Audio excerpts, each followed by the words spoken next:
Hello and welcome to this very short video on creating instance data from the logical data model.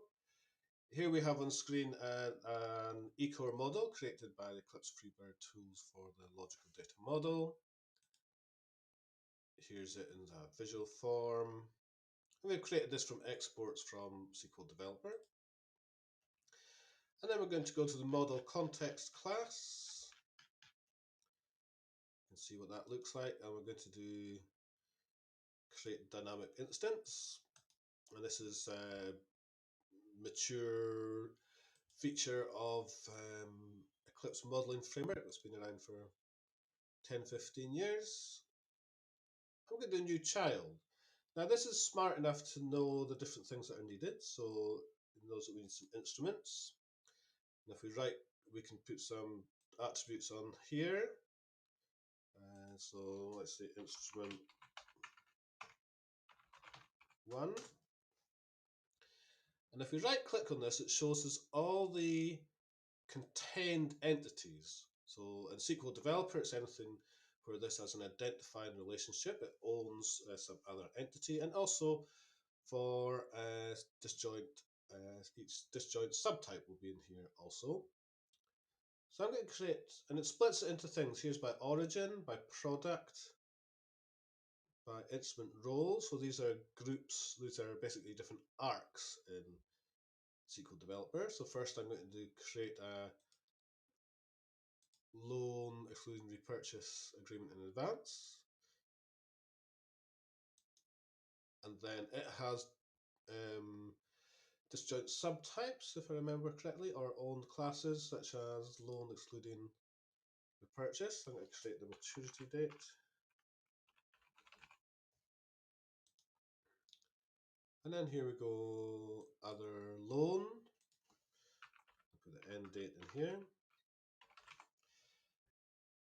Now also on the product stuff, I want to have a role.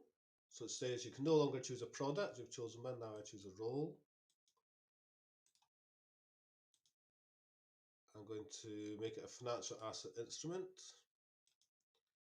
And I can put in lots of nice details here, like settlement date.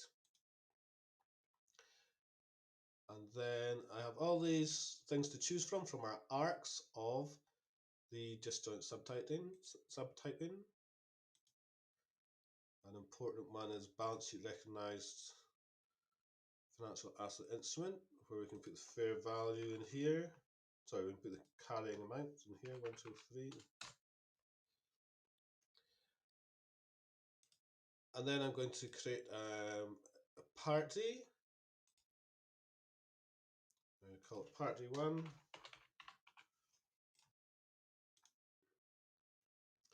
I'm going to choose from some disjoint subtypes, so I'm going to make a party role. I'm going to choose the loan debtor.